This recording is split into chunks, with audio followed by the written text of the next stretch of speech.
Much like the mash tun, one of the most overcomplicated aspects in brewing is the choice of a brew bag. I've seen people spend as much as $20 on one, and they insist that they need a drawstring around it. Simply not the case.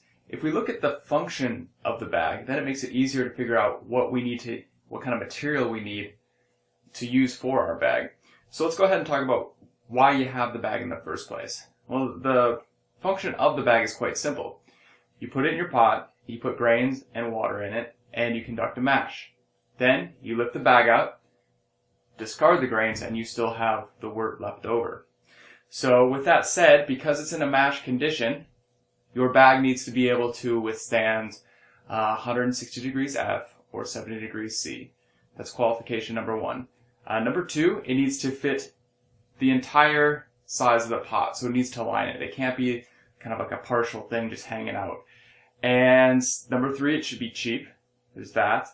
Number four, it should not have dyes or chemicals in it. So let's talk about different materials that we can use for a bag. Lots of people, they like to buy a bag, and I think that's completely unnecessary.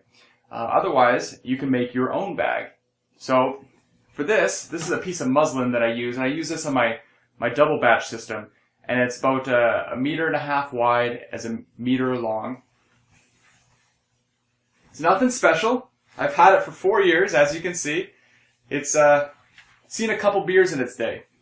I've repaired it when I've snagged it on things, but it cost me $10 4 years ago, and I've never actually washed it. If you just pitch the grains immediately and rinse it through water about 10 times, wring it out, and dry it, you can use it indefinitely.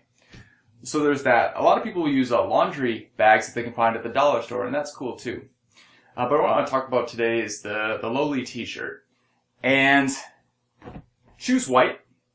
I find that undershirts have about the best consistency that you would want for this. And this is an undershirt, and you can almost see your hand through it. That's the kind of density that we're dealing with here.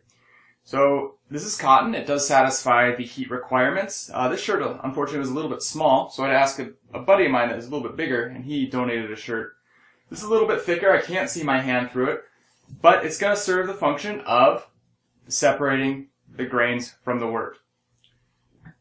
Something also to consider is that if your average batch is 10 pounds, and then those 10 pounds of grain are going to be wet, so you're probably doing like 20 pounds, so you have to make sure that this is strong enough to satisfy that. I do mention that you could zip tie these shut, or you could tie them shut, but sewing, all it needs to be is strong. I sewed this shut, sewed the neck hole shut, and the other arm. And it drapes quite easily in here. Got the bungee cord to hold it in place, but as you can see, nothing to it.